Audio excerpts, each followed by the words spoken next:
I'm Alvin Alcobendas, 24 years old. 10 months na ako kay V-Mobile. I'm a registered nurse. But unfortunately, hindi po ako naging employee. Naging volunteer nurse po ako for around 1 year din po. Pero hindi po talaga sinuwerte. Nalaman ko po si V-Mobile noong April 2011. Nagpe-Facebook ako. Nakita ko yung Hi Friend video. Kinontak ko kung sino yung nakapangalan doon sa video.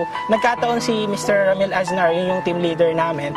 Pero wala pa akong budget noon kasi umaasa ako sa parents ko na binibigyan lang ako ng allowance. Nagkataon nung May 10, 2011, nagkaroon ako ng pera noon, binigyan na ako ng allowance.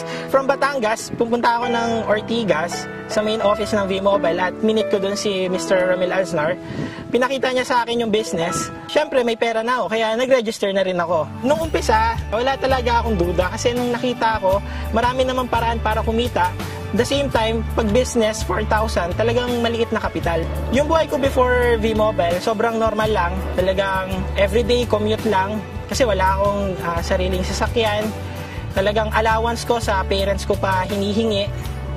Registered nurse na ako, pero sa magulang ko pa rin ako dumidepende. Doon talaga parang naramdaman ko na kailangan, imbes na maging pabigat ako, kailangan ako naman yung nakakapagbigay sa kanila. Nakuha ko yung first check ko noong June 2011. So, 1 month na ako noon sa V-Mobile. Nung una kong nakita yun, talagang masaya ako kasi hindi pala talaga scam to si V-Mobile. Totoo pala to kasi mismo nung pinapalitan ko yung cheque, pera talaga yung hawak ko. Kaya masaya ako nun. Ang naitulong sa akin ni V-Mobile, syempre unang-una financially. Imbes na humihingi ako sa parents ko ng pera, ngayon ako nakakapagbigay na ako sa kanila. Hindi lang yan, meron na akong savings. The same time, mga gamit, damit, nabibili ko na. Nakakakain na ako sa mga gusto kong restaurant. Dito ko nabili yung una kong laptop. The same time, bumili rin ako ng projector kasi kailangan yun pag nagpe-present ka. Hindi lang yan. Siyempre, itong bago kong sasakyan, isang 2012 Toyota Fortuner. Naabot ko yung first 1 million ko after 9 months. Talagang hindi ako makapaniwala.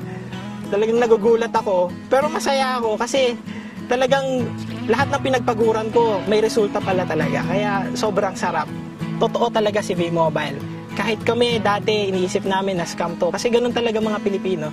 To see is to believe. Nung nakita ko na may pera pala talaga dito kay V-Mobile, doon ako naniwala na totoo pala si V-Mobile. Pagpatuloy nyo lang kung ano yung nasimulan nyo. Talagang sipag at tiyaga lang ang katapat nito. Kahit na sobrang daming rejection sa akin, hindi ko pinansin, tuloy-tuloy lang. The same time, yung pagiging matulungin nyo, gawin yung bukal sa loob nyo. Kasi kasunod nun, habang tumutulong ka, kumikita ka na rin dito sa V-Mobile.